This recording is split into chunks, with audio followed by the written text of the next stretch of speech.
Salut, aujourd'hui je voulais vous emmener dans Paris avec moi pour une journée un peu spéciale.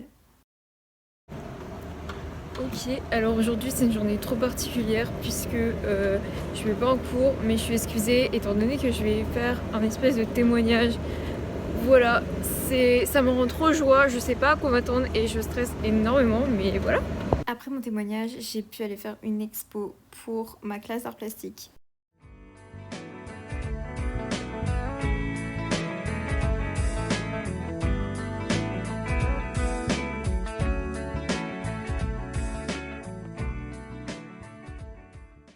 Franchement, c'est pas une expo que je serais allée voir de moi-même, mais voilà, elle était quand même cool.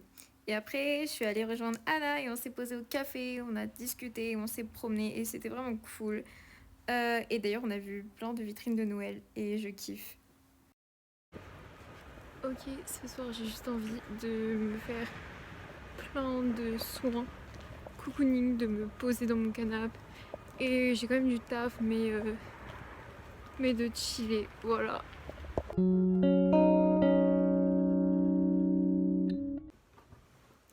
Ok, donc là, ma amie vient de partir en dîner. Moi, je n'avais pas envie d'y aller parce que j'avais envie de rester chez moi et de me poser, comme je l'ai dit. Et du coup, je voulais juste un peu revenir sur cette journée qui, ma foi, était muy cool et où j'ai pas eu l'impression de me prendre la tête, ce qui était cool. Ok, donc là je vais parler de sujets qui sont pas forcément accessibles à tous, dans le sens où on n'a pas forcément envie d'entendre ça. Je vais notamment parler de troubles du comportement alimentaire, d'hospitalisation, de structure et donc de maladies mentales en général. Donc si ces thématiques sont trop difficiles à écouter pour vous, je vous invite à passer la fin de la vidéo. Première chose, du coup, pour reparler un peu de cette histoire de témoignage, en gros, j'ai été hospitalisée pendant pas mal d'années dans diverses structures. Et on m'a proposé il y a en mars déjà de témoigner et moi enfin, une autre structure dans laquelle j'étais encore a dit que c'était encore trop précoce et que de toute façon ça me faisait rater une journée d'HDJ donc c'était pas possible. J'ai été recontactée au mois de septembre il me semble pour de nouveau témoigner. Là je faisais plus partie de la structure qui m'avait dit non au tout début. Et moi j'ai choisi de le faire parce que je pensais que déjà j'ai toujours voulu aider, ça c'est un côté très humain, et également je pensais que ça pouvait m'aider également. Donc j'ai choisi de le faire. Du coup c'était aujourd'hui, donc j'avais eu plusieurs entretiens téléphoniques pour un peu qu'on me parle du projet. J'ai pas du tout honte d'en parler et je vais un peu développer. Donc, je me suis rendue dans une structure qui est spécialisée pour les troubles du comportement alimentaire, principalement l'anorexie mentale, dont j'ai souffert et dont je souffre encore aujourd'hui. Donc, il faut savoir que je ne venais pas en tant que personne qui témoigne et qui s'en est sortie. C'est une d'ailleurs des questions qui m'a été posée, c'est combien de temps prend la guérison. Spoil, je ne suis pas guérie, donc je dis ça avec le sourire et en vrai, ça m'attriste de ne pas être encore guérie et après, je crois à la guérison, mais elle est longue, quoi. Du coup, voilà, je venais là pour témoigner, pour parler de mon vécu et pour surtout essayer de transmettre. Enfin, moi, mon seul but, c'était d'essayer de transmettre de l'espoir et surtout de dire aux gens, et alors là, ça s'adresse du coup aux personnes qui sont touchées ou non, enfin, qui sont touchées de plein fouet ou qui sont touchés parce que c'est de l'entourage ou qui connaissent extérieurement la chose de plus ou moins près, enfin plus ou moins loin près, de surtout parler, de surtout être s'entourer, que ce soit de la famille mais aussi de professionnels de santé parce que c'est extrêmement important. Et en fait, la structure dans laquelle j'ai été a ouvert un HDJ, donc un hôpital de jour, qui est dédié aux patients et aux patientes qui souffrent d'anorexie mentale de manière, et qui ont été diagnostiqués très récemment. Donc ce sont des formes qui n'ont pas évolué dans leur globalité encore. J'utilise des mots qui ne sont pas du tout médicaux, je ne suis pas professionnelle encore une fois. Euh, Et du coup, c'est là que mon discours à moi, ça a été de dire parlez-en maintenant. Faites-vous aider maintenant. Prenez à 100% votre guérison maintenant. Parce qu'après, bah, vous gâchez vos plus belles années de vie. Et bah, moi, je pense que mes belles années de vie, elles sont pas finies. L'adolescence, enfin, j'en ai gâché une très grosse partie. Et c'est vraiment dommage. Et je le regrette chaque jour. Après, bah, j'ai dû passer par là, je suis passée par là. S'il y a une chose que je peux dire, c'est enfin, foncez dans votre guérison maintenant, mettez-vous à 100% dedans. Si vous n'êtes pas dans le... Enfin, en fait, quand j'ai vu ces jeunes filles, parce qu'elles sont très jeunes, plus jeunes que moi du moins, euh, je savais pas, parce qu'il y a des moments où on est dans un moment de déni et je... enfin, juste, on n'envisage pas la guérison. Donc je savais pas justement si elles envisageaient la guérison. Même si leurs questions laissaient à... En fait, j'ai dû répondre à plusieurs types de questions. Même si leurs questions laissaient à supposer qu'elles envisageaient un avenir heureux sans la maladie. Par exemple, quand on me dit...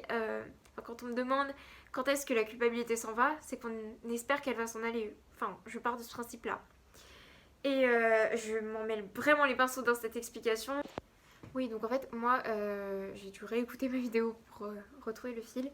Euh, je sais que j'ai été prise en charge et ça, c'est extraordinaire parce que contrairement à beaucoup de personnes qui ne sont pas écoutées, à qui on ne pose même pas un diagnostic, j'ai été prise en charge et j'ai été aidée assez rapidement même. Mais si aujourd'hui on peut être pris en charge dès le début et qu'on peut accompagner la personne de manière intensive dès le début pour qu'elle ne garde pas trop de séquelles quand elle s'en sort, mais je trouve ça incroyable et je trouve que la création de cette HDJ est juste une avancée extraordinaire. Du coup, voilà, j'ai été en tant que personne qui vit, qui a vécu des TCA et qui continue à finalement, même si c'est une autre forme et même si c'est pas du tout la même évolution, qui continue à en vivre. Mais voilà, enfin, juste. Moi, je veux juste que même si elles ne soient pas, ces jeunes femmes, dans le parcours d'envisager une guérison, enfin ces jeunes filles plutôt, qu'elles envisagent une vie meilleure, une vie heureuse, enfin une vie où elles puissent, une vie chaleureuse en fait j'ai envie de dire parce que quand je suis arrivée, moi ce qui m'a choquée, et je sais que c'est un de mes plus grosses peurs aujourd'hui, c'est le froid. Et en fait, je me suis rendu compte que je suis arrivée dans une salle où j'avais chaud. Pourtant, je suis pas hyper couverte. Genre, j'étais comme ça en dessous, j'ai juste un t-shirt quoi.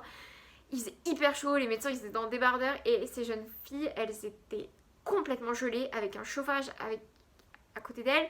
Et il faisait super chaud. Enfin, moi, j'étais toute rouge et tout. Et elles avaient froid.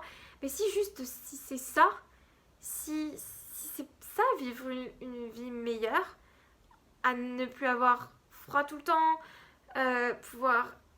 Bah, elles m'ont posé les questions sur des cours, bah, pouvoir assister aux cours, même si pour moi c'est encore aujourd'hui quelque chose de très compliqué au niveau de la concentration, tout ça.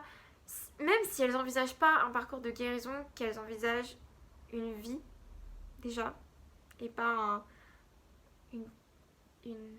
J'adore utiliser le mot parenthèse pour dire que j'ai des moments de pur bonheur, mais dans ce cas-là, une parenthèse figée dans le temps, dans ce mauvais temps où on a l'impression qu'on va pas s'en sortir et où c'est le froid qui nous englobe et voilà.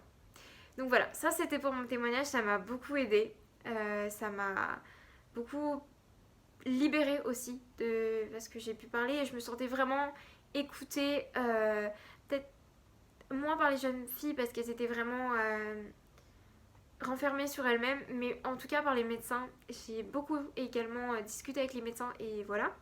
Là, avoir une journée comme ça où je me sens utile et je me sens libre et je me sens relâchée, déstressée, tout ça, bah c'est cool aussi.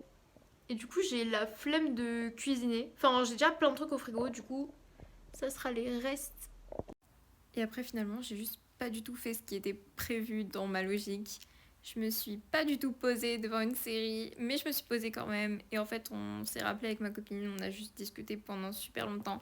Et c'était cool. Et en fait, genre, juste, c'est des moments où aussi on aborde des trucs plus ou moins sérieux. Et enfin, je sais pas, c'est aussi plaisant. Et je me suis. Genre, après, à la fin, j'ai quand même laissé parce que j'étais claquée et que le lendemain, j'avais cours. Mais je me suis endormie en étant assez contente de ma journée.